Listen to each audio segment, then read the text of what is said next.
Welcome to VT classes. हम start करने जा रहे हैं और इकोनॉमी के क्वेश्चन जो यूपी पुलिस के लिए मोस्ट इम्पोर्टेंट क्वेश्चन है। पहला क्वेश्चन है, राजकोषीय नीति का प्रमुख उद्देश्य क्या है? मुद्रा आपूर्ति को नियंत्रित करना, आर्थिक विकास को गति देना और स्थिरता बनाए रखना, विदेशी मुद्रा भंडार की सुरक्षा करना, केवल करों का संग्रह करना। तो मुद्रा आपूर्ति को नियंत्रित कौन करता है? यह किसका काम है? यह आरबीआई का काम है। यह आरबीआई का काम है। और विदेशी मुद्रा भंडार की सुरक्षा करना, यह क्या है? यह केंद्रीय बैंकों के कार्य क्षेत्र में आता है। केंद्रीय बैंकों के कार्य क्षेत्र में आता है।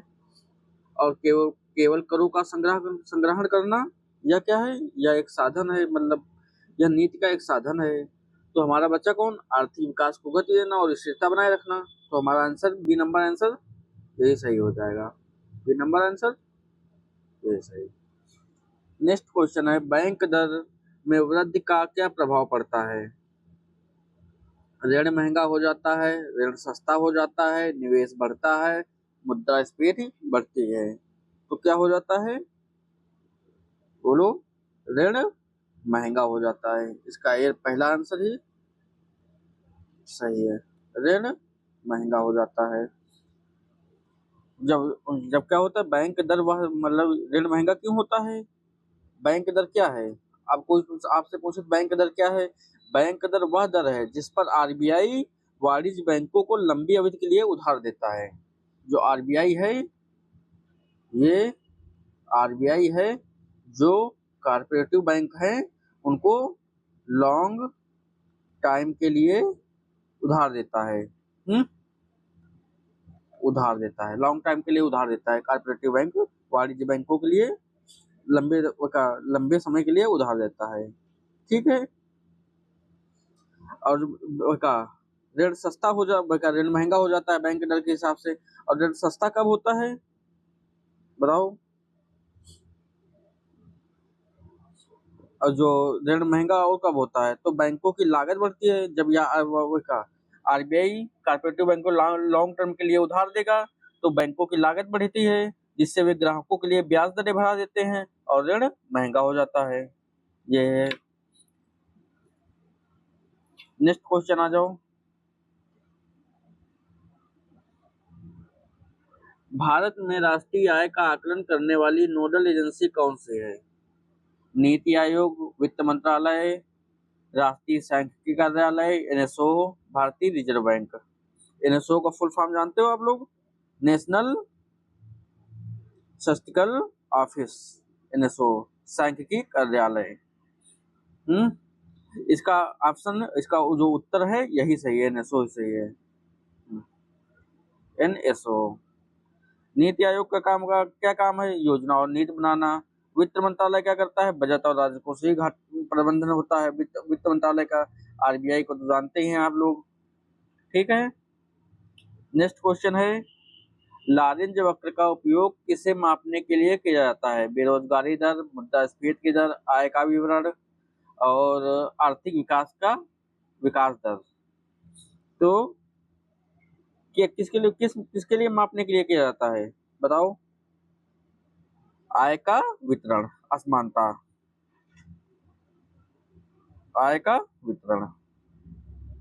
ठीक है। लारेंज वक्र यह दिखाता है, मतलब क्या लारेंज वक्र होता है कि किसी देश की कुल आय वहां की जनसंख्या में कितने समान रूप से वितरित होती है। जो टोटल आय होती है, टोटल आय होती है, टोटल इनकम होती है जो, और जो कुल जनसंख्या में कितनी समान रूप से वितरित है, ये दिखाता है। ठीक है। नेक्स्ट क्वेश्चन आ जाओ। यदि किसी अर्थव्यवस्था में तरलता जाल की स्थिति है तो मौद्रिक नीति का क्या प्रभाव होगा? बहुत प्रभावी होगी, निष्प्रभावी होगी, मुद्रास्फीति बहुत बढ़ेगी, निवेश में भारी वृद्धि होगी। तो क्या होगा? निष्प्रभावी होगी। तरलता जाल की स्थिति है तो मौद्रिक नीति पर क्या प्रभाव पड़ेगा? निष्प्रभावी हो जाएगी मौद्रिक नीति। मौद्रिक नीति निष्प्रभावी हो जाएगी। ब्याज दरें बहुत कम हो जाती, जैसे तरलता जाल वह स्थिति है मतलब जहाँ पर ब्याज दरें बहुत कम हो जाती हैं और लोग जो पैसा है वो निवेश करने के बजाय अपने पास नगद रखना पसंद करते हैं, अपने पास ही रख लेते हैं। और जब ऐसी स्थिति उत्पन्न होती है तो आरबीआई द्वारा मुद्रा आपूर्ति बढ़ाने का निवेश पर कोई प्रभाव नहीं पड़ता है, मतलब निवेश पर कोई प्रभाव नहीं पड़ता, निष्प्रभावी हो जाती है। ठीक है, नेक्स्ट क्वेश्चन है, अंबर बाक्स सब्सिडी का संबंध किससे है? पर्यावरण संरक्षण, विश्व व्यापार संगठन में व्यापार विकृत करने वाली सब्सिडी, लघु उद्योग, शिक्षा क्षेत्र। तो किसमें है? विश्व व्यापार संगठन WTO में, वर्ल्ड ट्रेड ऑर्गेनाइजेशन WTO का, वर्ल्ड ट्रेड ऑर्गेनाइजेशन WTO का फुल फॉर्म है। तो में व्यापार विकृत करने वाली सब्सिडी है। अंबर बॉक्स क्या है? WTO में व्यापार विकृत करने वाली सब्सिडी है। ठीक है, और जो WTO के तहत कृषि सब्सिडी को अलग अलग बॉक्सेस में बांटा गया है, समझ गए हो।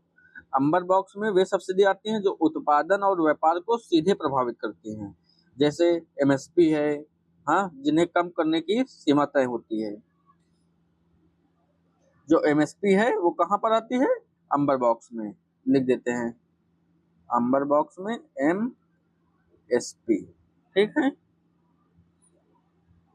नेक्स्ट क्वेश्चन आ जाओ। भारत के विदेशी मुद्रा भंडार में कौन सा घटक शामिल नहीं होता है? विदेशी मुद्रा अस्थियां, स्वर्ण भंडार, विशेष आहरण अधिकार, विदेशी बैंकों में जमा सरकारी भारतीय रुपया। तो कौन सा क्या है इसका सही है? शामिल नहीं होता है? विदेशी बैंकों में जमा सरकारी भारतीय रुपया,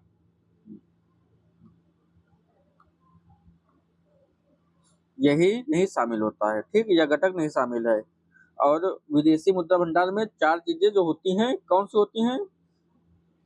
विदेशी मुद्रा अस्थियां, FCA, ये भी होता है, FCA होता है। स्वर्ण भंडार, गोल्ड, ये भी होता है। और विशेष आहरण अधिकार SDR, ये भी होता है। और IMF के पास रिजर्व ट्रेंज, ये भी होता है। IMF के पास रिजर्व रेंज, ये भी होता है। ओके, भारतीय रुपया इसमें शामिल नहीं होता है। ठीक है, ये चारों चीजें शामिल होती हैं। ठीक है, नेक्स्ट क्वेश्चन आ जाओ हमारा। हार्ट मनी का क्या तात्पर्य है? हार्ट मनी का क्या तात्पर्य है? काला धन, वह पूंजी जो तेजी से एक देश से दूसरे देश में स्थानांतरित होती है। सोने में निवेश, सरकारी प्रतिभूतियां। तो क्या है इसका? वह पूंजी जो तेजी से एक देश से दूसरे देश में स्थानांतरित होती है, यही इसका सही है आंसर।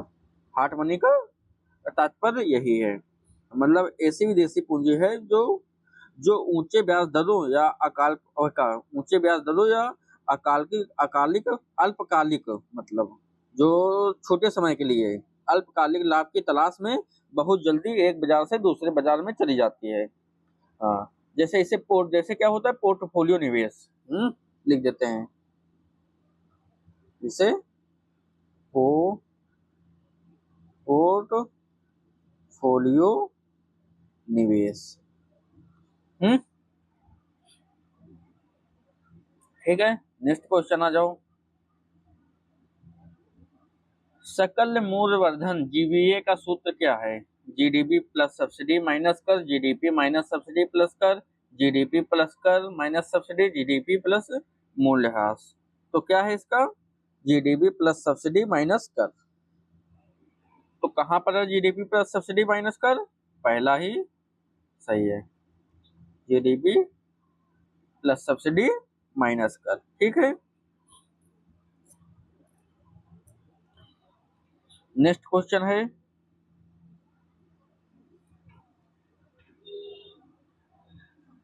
ग्रेसम का नियम किससे संबंधित है? ग्रेसम का नियम किससे संबंधित है? सार्वजनिक व्यय, मुद्रा का संचालन, कम चोरी, बैंकिंग सुधार। तो ग्रेसम का नियम किससे है? मुद्रा का संचालन। किससे संबंधित है? मुद्रा का संचालन। बुरी मुद्रा अच्छी मुद्रा को बाहर करती है। और किसके अनुसार है ग्रेसम का नियम, किसके अनुसार ये है? Sir Thomas Gresham, sir Thomas Gresham, उनके नाम पर ये ग्रेसम का नियम पड़ा। हाँ, उन्होंने क्या बताया था? बुरी मुद्रा अच्छी मुद्रा को चलन से बाहर करती है। Bad money drives out good, लिख देते हैं, bad money drives out good. ठीक है, नेक्स्ट क्वेश्चन आ जाओ। भारत में कोर सेक्टर उद्योगों में से कौन सा शामिल नहीं है? कोयला, बिजली, उर्वरक, कपड़ा उद्योग। तो कौन सा शामिल नहीं है? कपड़ा उद्योग शामिल नहीं है। भारत के 8 कोर सेक्टर हैं। अब लिख दे तुम्हारे 8 कोर सेक्टर कौन से हैं, लिख देते हैं। जो कोर सेक्टर हैं कितने हैं? 8। ये कौन से हैं? कोयला, कोयला, कच्चा तेल, कोयला, कच्चा तेल, प्राकृतिक गैस, प्राकृतिक गैस, प्राकृतिक गैस और रिफाइनरी उत्पादन, रिफाइनरी उत्पाद क्या होगा? कोयला, कच्चा तेल, प्राकृतिक गैस, रिफाइनरी उत्पाद और उर्वरक, उर्वरक भी है, उर्वरक, उर्वरक हो गया, स्टील हो गया, उर्वरक, स्टील, सीमेंट, सीमेंट, बिजली हो गए 8। कोयला, कच्चा तेल, प्राकृतिक गैस, रिफाइनरी उत्पाद, उर्वरक, स्टील, सीमेंट, बिजली, 8 हो गए ना कोर सेक्टर के जो उद्योग हैं। ठीक है, नेक्स्ट क्वेश्चन आ जाओ। महारत्नम कंपनियों के लिए पिछले 3 वर्षों का औसत शुद्ध लाभ मानक मानदंड क्या है? मतलब नेट प्रॉफिट मानदंड क्या है? 5,000 करोड़ रुपए, 10,000 करोड़ रुपए, 15,000 करोड़ रुपए, 25,000 करोड़ रुपए। तो क्या है इसका? महारत्नम का दर्जा पाने के लिए पिछले 3 वर्षों के दौरान उनका औसत वार्षिक शुद्ध लाभ 5,000 करोड़ से अधिक होना चाहिए। दर्जा पाने के लिए 5,000 करोड़ से अधिक होना चाहिए। ठीक है, नेक्स्ट, गरीबी हटाओ का नारा किस पंचवर्षीय योजना में दिया गया था? तो गरीबी हटाओ का नारा किस पंचवर्षीय योजना में दिया गया था? 5वीं, तीसरी, चौथी, 5वीं, छठी, तो 5वीं। और इस समय 5वीं पंचवर्षीय योजना कब हुई थी? ये इंदिरा गांधी के समय का था। किसकी सरकार थी? इंदिरा गांधी की, इंदिरा गांधी की सरकार थी। और इंदिरा गांधी की सरकार थी पंचवर्षीय योजना 5वीं जो थी, ये कब से कब तक थी? 1974 से 78 तक। ठीक है, उस समय इंदिरा गांधी की सरकार थी और उस समय यह प्रसिद्ध नारा हटाया दिया गया था, गरीबी हटाओ। न्यूनतम, भारत में न्यूनतम वैकल्पिक कर किस पर लगाया जाता है? कृषि आय, शून्य कर वाली लाभ कमाने वाली कंपनियां, विदेशी पर्यटक, निर्यात इकाइयां। तो शून्य कर वाली लाभ कमाने वाली कंपनियां, शून्य कर वाली लाभ कमाने वाली कंपनियां, यही सही है। MAT, न्यूनतम वैकल्पिक कर। ठीक है, नेक्स्ट क्वेश्चन आ जाओ।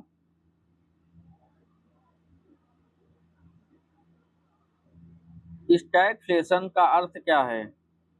स्टैगफ्लेशन का अर्थ है मंदी और मुद्रास्फीति का साथ होना, विकास और मुद्रास्फीति का साथ होना, केवल मंदी, उच्च बेरोजगारी और निम्न मुद्रास्फीति। तो क्या है? क्या होगा इसका आंसर? मंदी और मुद्रास्फीति का साथ होना। ठीक है, मंदी और मुद्रास्फीति का साथ होना, यह एक कठिन स्थिति है जो मंदी और मुद्रास्फीति के साथ होना। ठीक है, स्टैगफ्लेशन, जहां पर आर्थिक विकास जहां पर आर्थिक विकास रुक जाए पूरी तरह से। मंदी मतलब मंदी, बेरोजगारी और साथ में महंगाई, मुद्रास्फीति मतलब साथ में महंगाई भी बढ़ जाती है। ठीक है। नेक्स्ट क्वेश्चन है 15वें वित्त आयोग की सिफारिशें किस अवधि के लिए हैं? 17 से 22, 2021 से 26, 2020 से 25, 2022 से 27।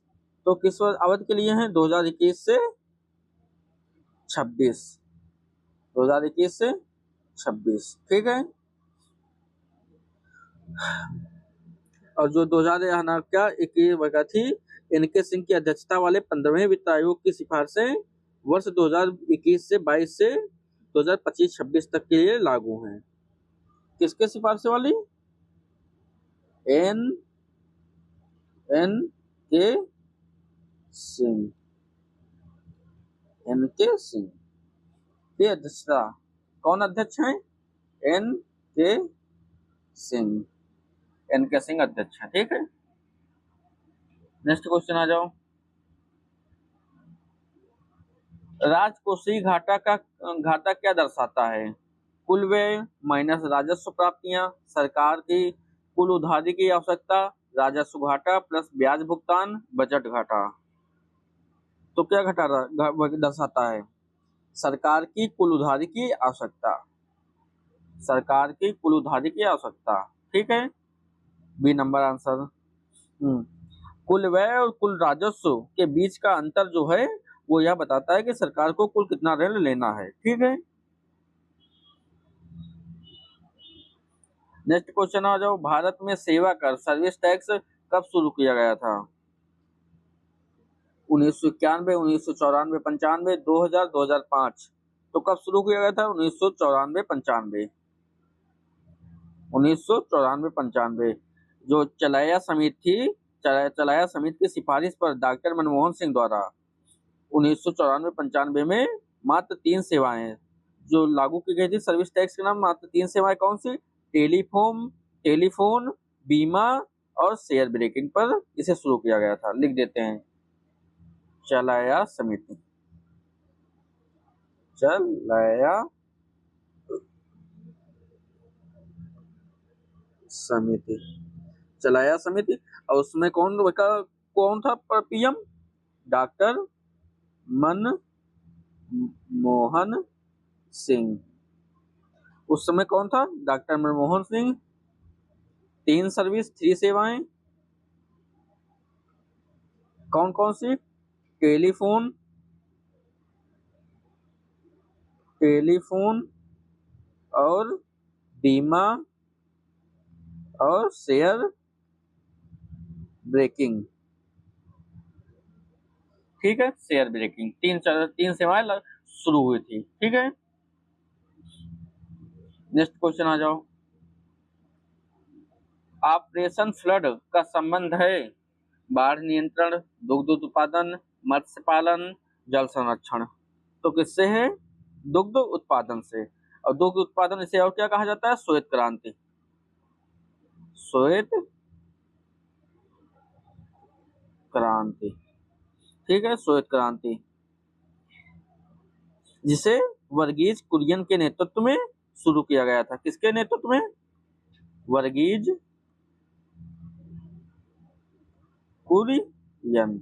वर्गीज कुरियन के नेतृत्व में शुरू किया गया था। ठीक है। Operation flood.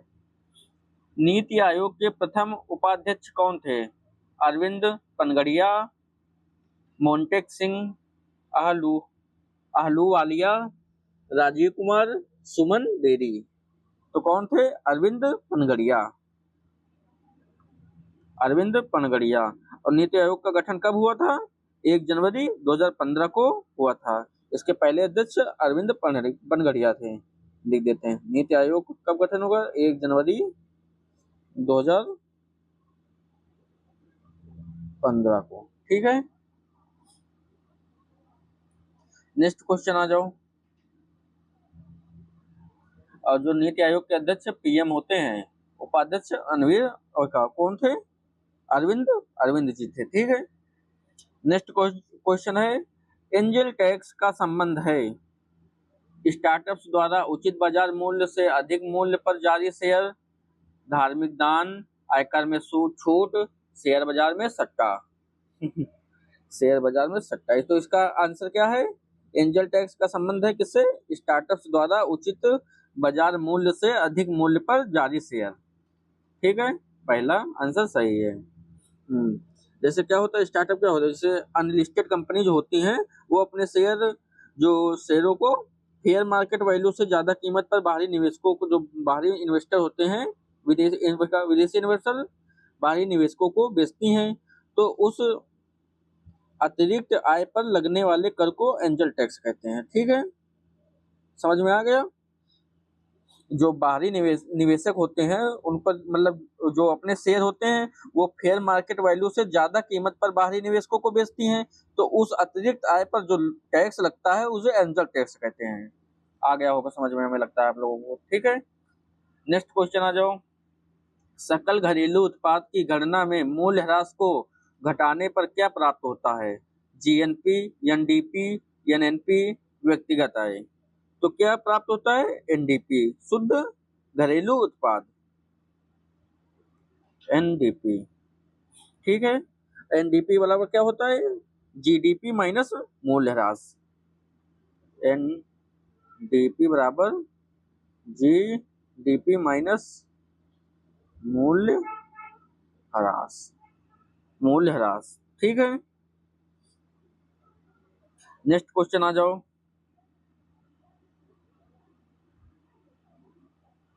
भारत में विदेशी मुद्रा भंडार का कस्टोडियन कौन है? वित्त मंत्रालय, Bharat reserve bank, SEBI, state bank of India. तो कौन है?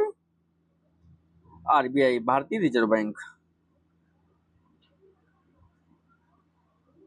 रिजर्व बैंक ऑफ इंडिया, भारतीय रिजर्व बैंक। ठीक है, जो विदेशी मुद्रा कोष का प्रबंधन और सुरक्षा की जिम्मेदारी आरबीआई की होती है। ठीक है, नेक्स्ट क्वेश्चन।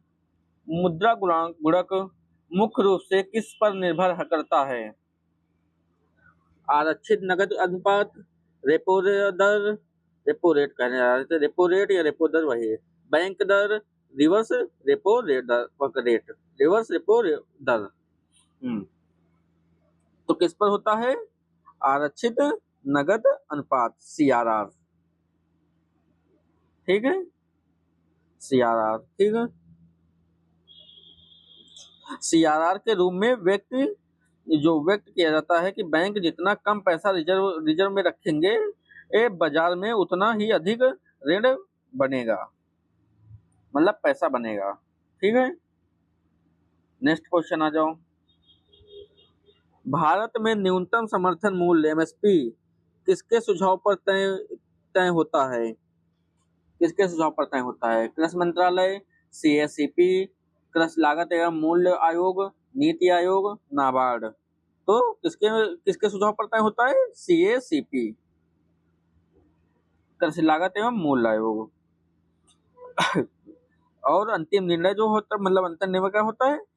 आर्थिक मामलों की मंत्रिमंडलीय समिति लेती है। आर्थिक मामलों की मंत्रिमंडलीय समिति क्या बोलते हैं? सीसीईए। अंतिम निर्णय सीसीईए लेती है। ठीक है, नेक्स्ट क्वेश्चन आ जाओ।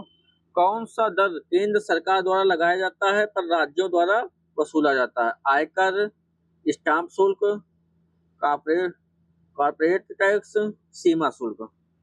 तो कौन सा? स्टाम्प शुल्क। स्टाम्प शुल्क जो है वो केंद्र के द्वारा लगाया जाता है और राज्यों द्वारा वसूला जाता है। जो भारतीय संविधान है, आर्टिकल हमारा क्या है? आर्टिकल 268 द्वारा स्टाम्प शुल्क जैसे कुछ केंद्र द्वारा लगाए जाते हैं, लेकिन राज्यों द्वारा एकत्रित और उपयोग के लिए किए जाते हैं। ठीक है, ये आर्टिकल 268 में है। नेक्स्ट क्वेश्चन आ जाओ। खुली बाजार की क्रियाएं किसका हिस्सा हैं? राजकोषीय नीति, मौद्रिक नीति, बजट, विदेश नीति। तो किसका हिस्सा है? मौद्रिक नीति। मौद्रिक नीति, ओएमओ, ओपन मार्केट ऑपरेशंस क्या है के तहत आरबीआई बाजार में सरकारी प्रतिभूतियों मतलब बॉन्ड्स की खरीद बिक्री करके अर्थव्यवस्था में नकदी की मात्रा को नियंत्रित करता है। ठीक है, जो बॉन्ड होते हैं उनका खरीद कर, उनका बेच कर जो अर्थव्यवस्था है, और मतलब उनकी उसकी नकदी की उसको जो अर्थव्यवस्था की नकदी की मात्रा है उस पर नियंत्रण करता है जो आरबीआई होता है। ठीक है। नेक्स्ट क्वेश्चन है भारत में गरीबी रेखा का निर्धारण वर्तमान में किस आधार पर होता है? व्यक्ति व्यक्ति कैलोरी उपभोग, मासिक उपभोग व्यय, केंद्र समिति पद्धति, आय, जीवन प्रत्याशा। तो किसके निर्धारण वर्तमान में किस आधार पर होता है? निर्धारण की वर्तमान में किस आधार पर होता है? तो केंद्र समिति पद्धति, केंद्र समिति पद्धति के आधार पर मासिक उपभोग व्यय। ठीक है। नेक्स्ट आ जाओ, जो प्रति व्यक्ति मासिक खर्च है एमपीसीई के आधार पर माना जाता है। जो ये मतलब ये शिक्षा और स्वास्थ्य जो होता है, शिक्षा और स्वास्थ्य पर होने वाली प्रति व्यक्ति मासिक खर्च एमपीसीई के को आधार माना जाता है इसमें। ठीक है। नेक्स्ट क्वेश्चन है,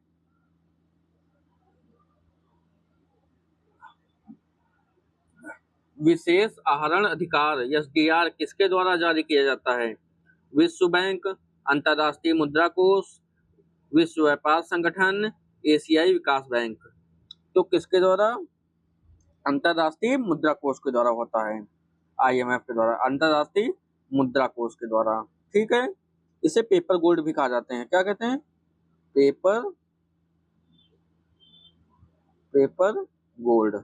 इसे पेपर गोल्ड भी कहा जाता है। आईएमएफ की अपनी एक अंतर्राष्ट्रीय आरक्षित संपत्ति है इसे। ठीक है। नेक्स्ट क्वेश्चन, इंक्लूसिव ग्रोथ का अर्थ है तीव्र आर्थिक विकास, समाज के सभी वर्गों का विकास, केवल शहरी विकास, निर्यात उन्मुख विकास। तो क्या है? समाज के सभी वर्गों का विकास। इसे समावेशी विकास भी कहते हैं, समावेशी विकास भी कहते हैं। ठीक है। इसे समावेशी विकास भी कहते हैं, जिसका अर्थ क्या है? ऐसा विकास जिसका लाभ समाज में के सबसे निचले तबके तक पहुंचे, मतलब सबसे निचले एरिया तक पहुंचे। ठीक है। हम आज इस पर आपको टेलीग्राम लिंक भी दे देंगे। आपको ये जो पीडीएफ है, ये हमारा पीडीएफ टेलीग्राम चैनल पर हम डाल देते हैं, आप लोग वहां से डाउनलोड कर लिया कीजिए। ओके। ठीक है, मिलते हैं अपने नेक्स्ट क्लास में।